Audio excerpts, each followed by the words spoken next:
For many anglers, April feels the first month of the return of the summer species and the end of the winter fishing season. For me, this has definitely been the case, even ticking off a new to me species already. Mysterious, yet protected silver eel. Well, absolutely made up with that. I was only out here for a little bit of a scratching session just to kind of, mess around and see what I can do after work. And I caught a new to me species, a silver eel. Result. Buzzing with that.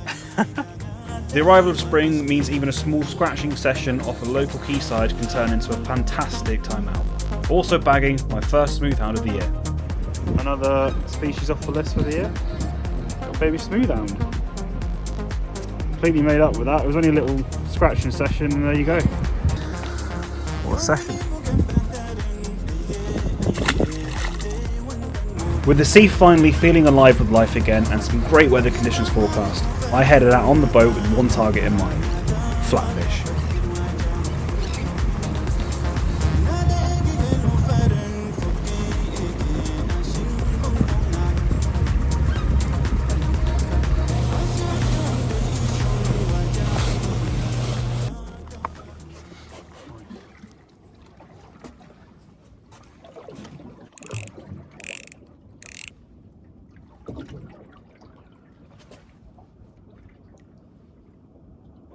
After a quick stop over a reef with some feathers to see if the mackerel had come to play yet, they hadn't, I headed around 4 miles offshore to a sandy mark known for good sized plaice and turbot to see if we couldn't bump into any target species ourselves. And after ogling some floating mansions, we were soon into the fish. Oh, dogfish. You called it. Start the season on the boat.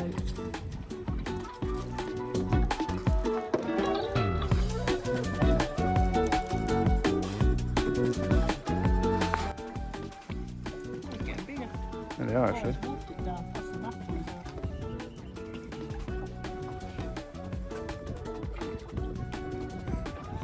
Yeah, that tide's starting to pick up and the fish are picking up with it. Which is good.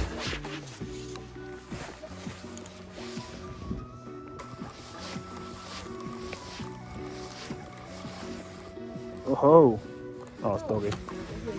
I had no fight on him. Quite nicely hooked actually.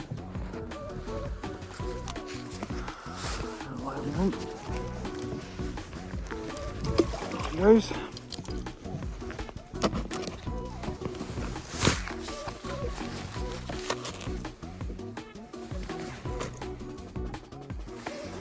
Oh, fish on. Ah, little pouting. It's another species now, 3 species.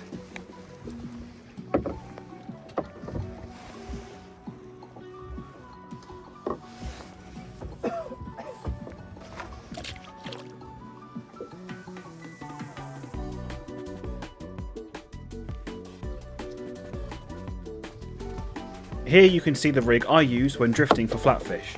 I'll leave a link in the description to another video where I detail how I make and fish this rig. Oh, that's a good sized pout, that.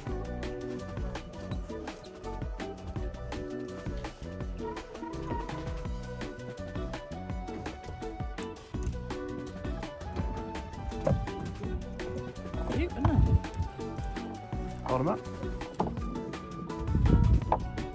Yeah. He's quite fat actually as well, he's quite When it comes to fishing marks and locations, I've always leaned on the side of openness. If you're going to plaster your catches all over the internet, don't be too uptight to not allow fellow anglers to share in a bit of guidance. However, I recently saw a point on one of the Facebook groups that suggested the commercial boats also keep an eye on social media and posts, which could lead to a well-producing mark being netted or trawled. With that being said, we're fast approaching the summer season and lots of new anglers will be picking up a rod for the first time.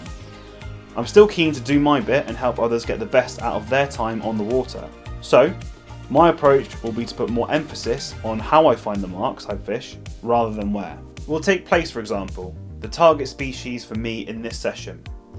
The first place, excuse the pun, I go to for knowledge is britishseafishing.co.uk. Here you can find a wealth of knowledge for just about any species you can catch in British waters. You want to take note of common habitats, time of year to target, methods and techniques, favoured baits and minimum landing sizes if you intend to keep a few for the table.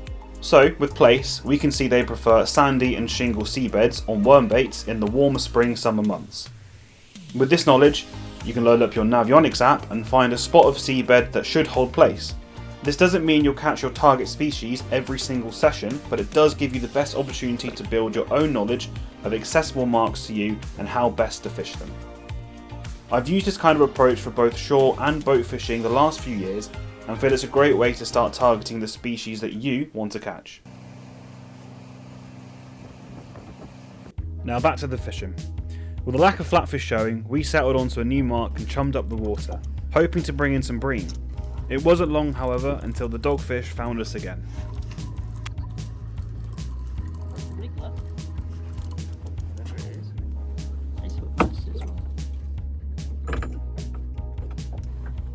Rattle on my left hand rod.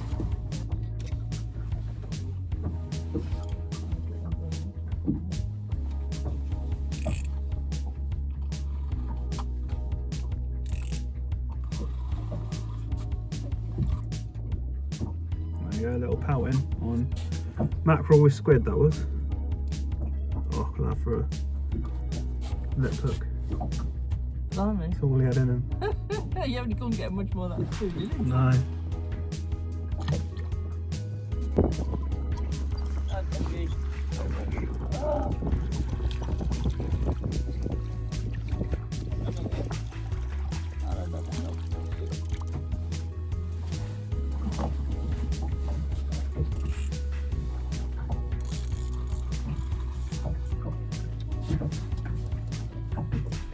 I think that's like a pregnant one. I had that at Chesel, you see it's big. Yeah, I think that's like about to give birth, I looks at it. I was going to say, could be, yeah, because it hangs on to stuff, doesn't it?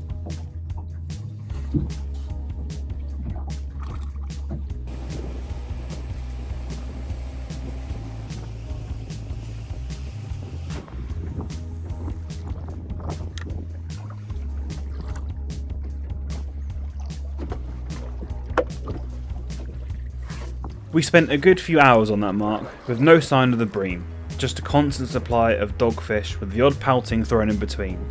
So I decided to move again, with a few quick throws of a lure over Christchurch Ledge, a bite to eat and a top up of fuel, all before settling on a new sand mark for some longer drifts, taking advantage of the stronger tide pool we were now experiencing later in the day.